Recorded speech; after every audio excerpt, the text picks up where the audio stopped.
I'm telling you, bro.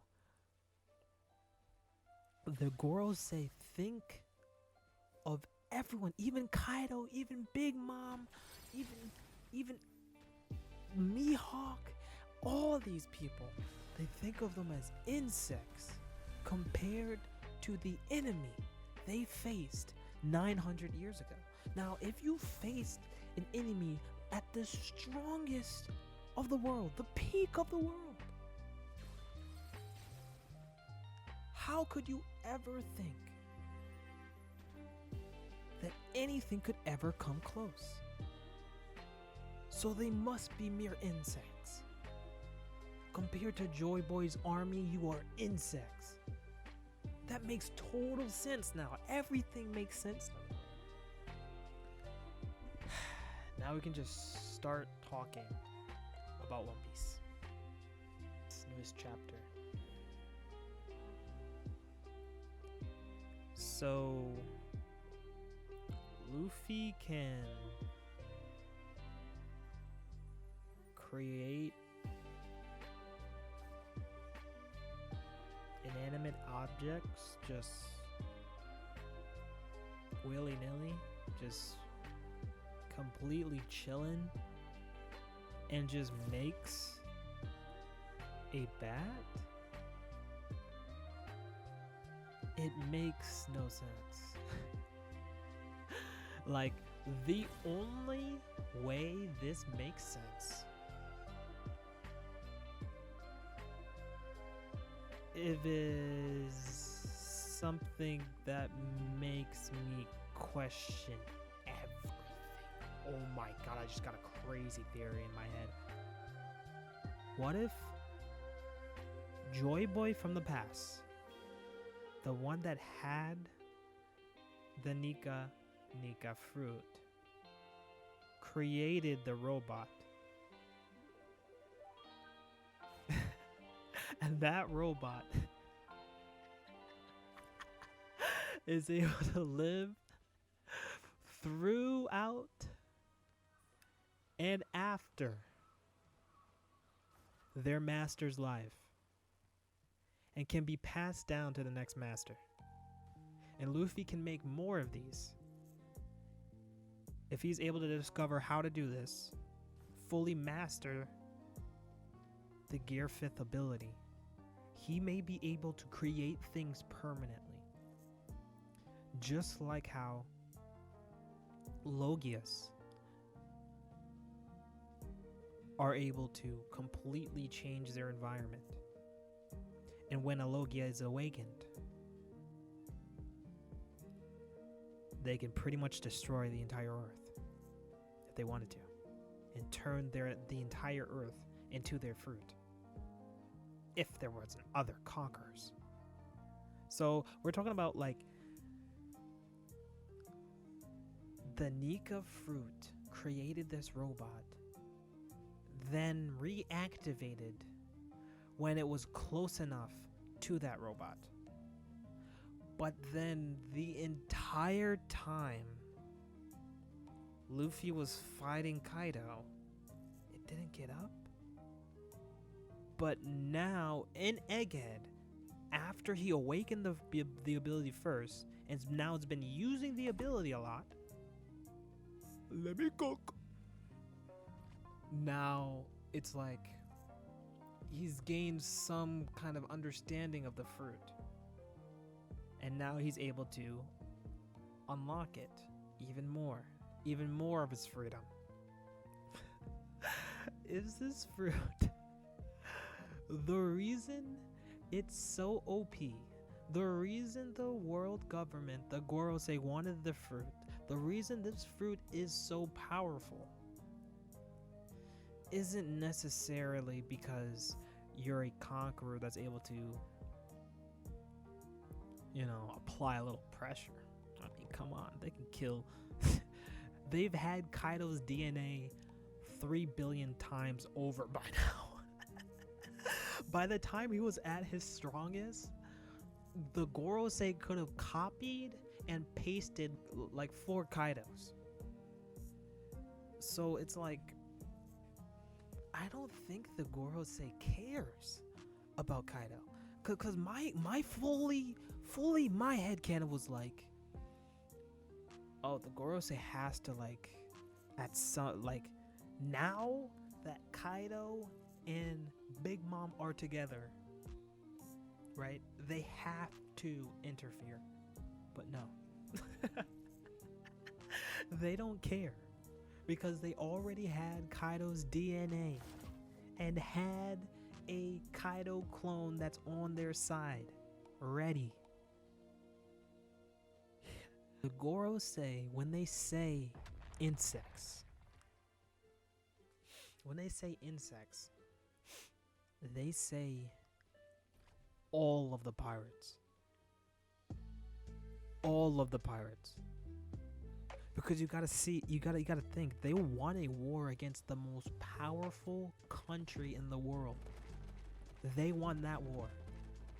What would be stronger, more terrifying than the enemies of the past? They are ants compared to them. So maybe the Gorosei, let me cook. The Gorosei are literally like saying that these pirates these days, they do not match up still to Joy Boy in Joy Boy's country. See how I went into that voice? Oh man. Bro, I'm telling you, bro. The Gorosei think of everyone, even Kaido, even Big Mom, even Mihawk, all these people, they think of them as insects compared to the enemy they faced 900 years ago. Now, if you faced an enemy at the strongest of the world, the peak of the world, how could you ever think that anything could ever come close? So they must be mere insects. Compared to Joy Boy's army, you are insects. That makes total sense now. Everything makes sense. They're stuck in and they think their entire life after the war is the red carpet. And they're just like, yes, I won. Yes, hello, insects. Yes, I won. Yes, hello. Like, that's how they think, bro. It's straight up like they don't care about anyone except Joy Boy. So now we have to think, well, how many Goroseis stayed behind? Okay, now this was, let me just put it up right here. I said, how many Goroseis are they going to have? How many Goroseis are going to be left behind while the other Goroseis are left to control the war that's happening on Egghead? To control the announcement that's happening and shut it down completely. Now,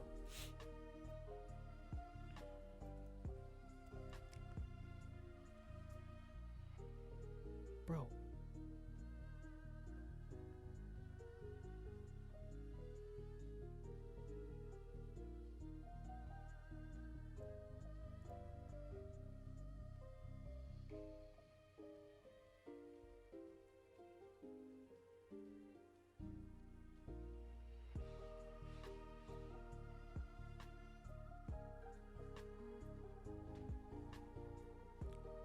three out of five.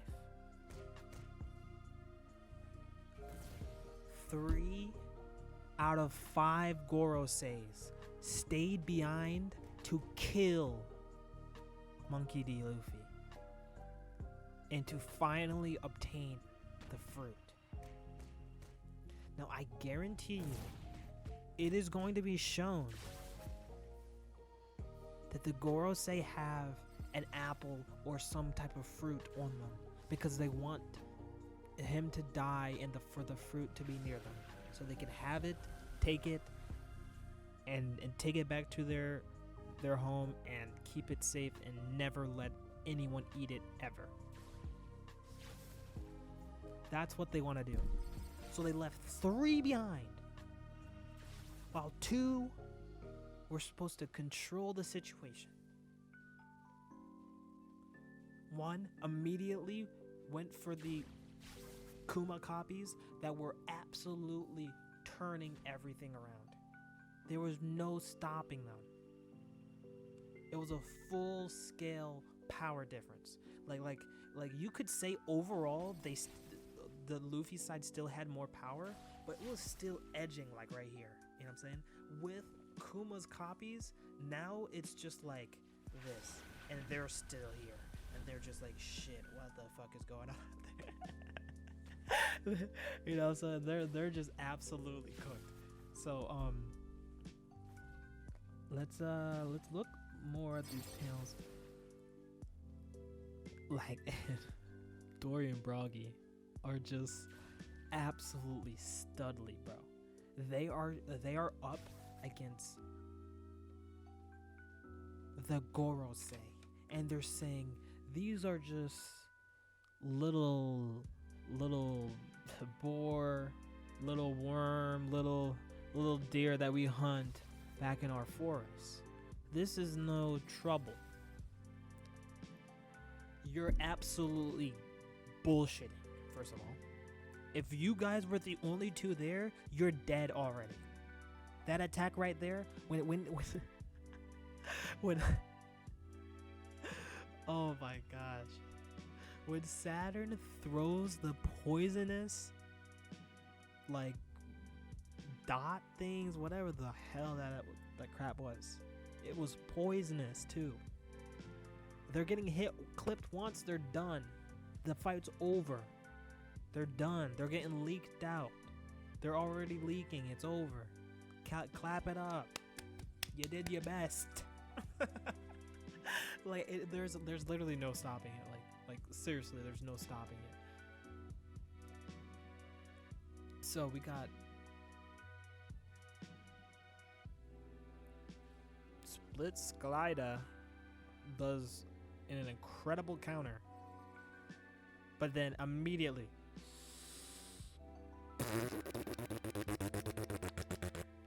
Saturn poisonous spitball, whatever the shit that shit is. Then the most Looney Tunes question mark thing happens. Luffy bumps up his arm, rips the tree off the root, uses his teeth to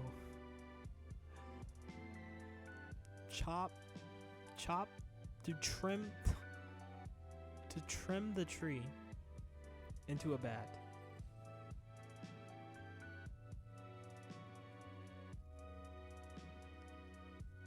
Paint appears out of nowhere, and there isn't even a panel of him painting it. It's painted. All right. He paints the bat. He laughs about painting the bat. Clack. A hat. Out of nowhere.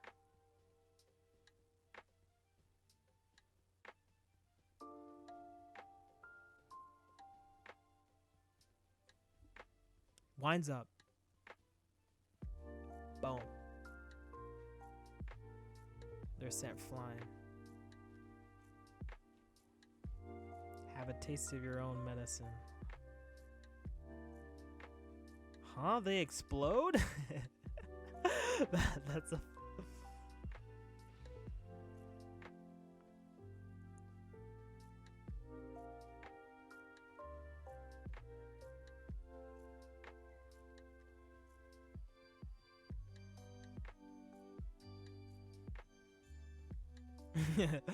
Let's get a move on.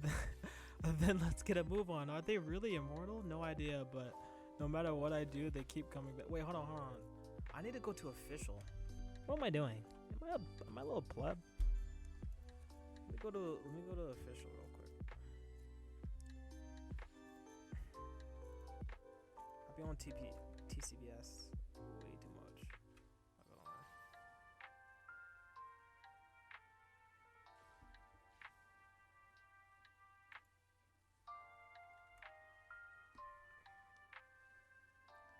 Captain, the flames are going to block off the forest. Let's get moving. You blew them to bits. Ga-ba-ba-ba-ba-ba. Let's hurry. This won't matter. They're immortal. Huh? Keep running. How can they be immortal? I don't know, but they keep coming back no matter what you do. I've never heard of any such power or race. Best to run then. Ga-ba-ba-ba-ba. Now he was wising up. Jinbei, Zolo, hurry up. We're on our way. I think it's faster just to run. Look in front of the ship. You're not getting on that boat, Jewelry Bunny. Huff, huff. Where's the room on the monitor? Damn. Ah, monster! It talked. Who are you? Ah, go away.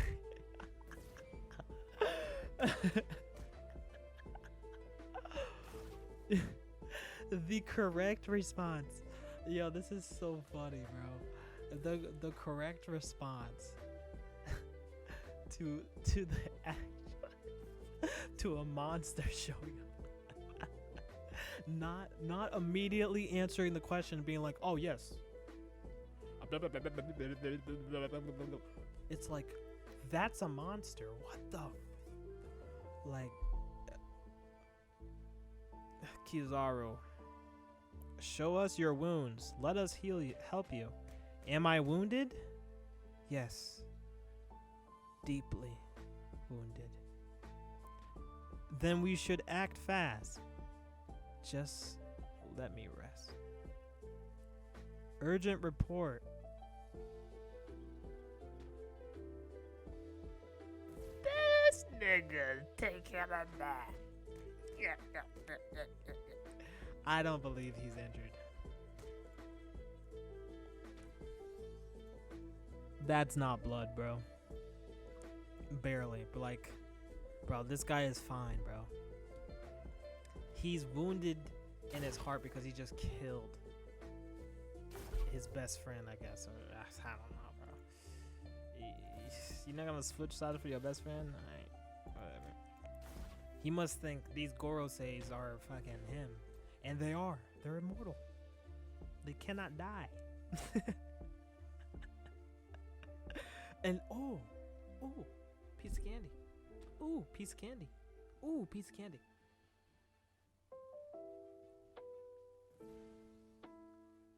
Luffy hasn't acknowledged Kaido's dead. He acknowledged Kaido's defeated by him. He obviously understands death. And Luffy is willing to kill if necessary.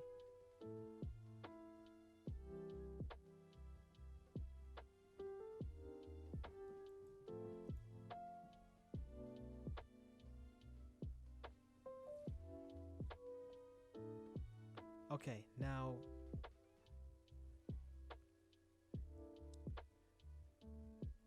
my theory still stands. I think Joy Boy made that robot. And that robot witnessed Joy Boy's death. And that is why he is sorry. Sorry, Joy Boy. I couldn't help you. I'm sorry.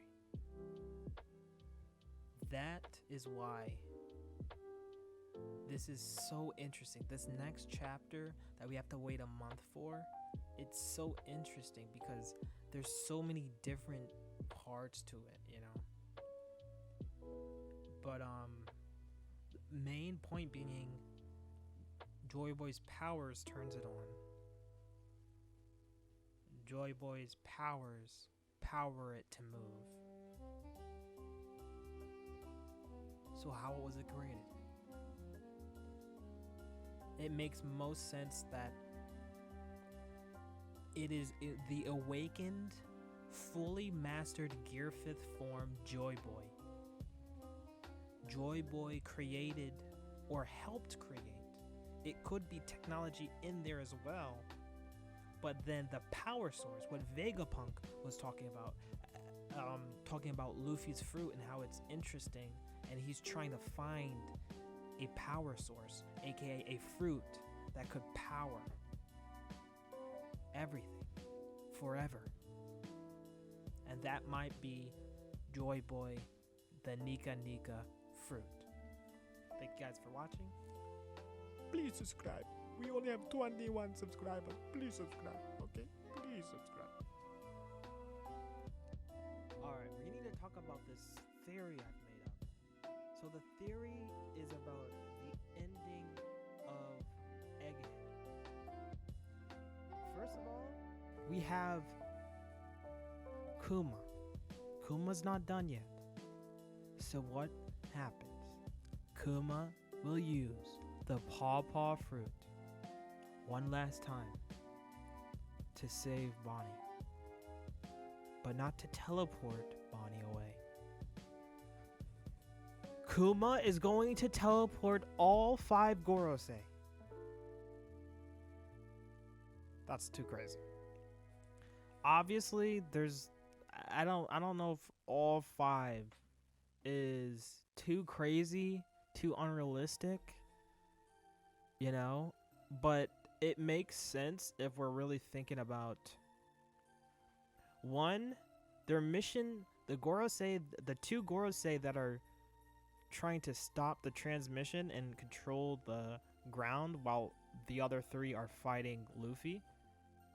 Those 2, right? Once they failed their mission, they see that nothing they do, nothing they destroy stops the broadcast. What do they do after that? Well, they have to rendezvous with the other Gorosei and finish off Straw Hat Luffy. So then all 5 of them group together, and then as soon as the broadcast is over, that's when Luffy leaves, because Luffy has to stall them. While we're guessing they're trying to get away by the end of the broadcast. All of those guys are preparing to leave, and by the end of the broadcast, they will be ready to leave immediately. As soon as Straw Hat is on the ship, they will be ready immediately to leave. So if we see there, then all we have to think about is that's 5 Gorosei. Obviously, they're gonna have attacks that not just Luffy it needs to be able to dodge, or deflect or block. Right? There's gonna be Zoro, Sanji,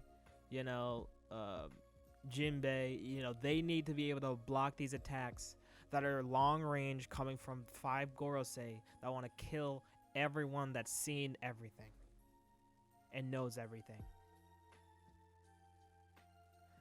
So how do they survive? They survive with Kuma's last-ditch effort, with the last remaining embers of his flame. Kuma teleports all 5 Gorosei. Now, this is the part where I don't know where. Where does he teleport? Does he teleport them using all of his strength, so he teleports them to another island? Or, using all of his strength, does he just teleport them to the other side of the island, enabling them to escape? Either way, it works. Kuma uses his last-ditch effort. All 5 Gorosei team tag Kuma, and Kuma is dead. But not before he entrusted and made sure to send off the Straw Hats. Once again, saving the Straw Hats. But most importantly, saving Bonnie's life.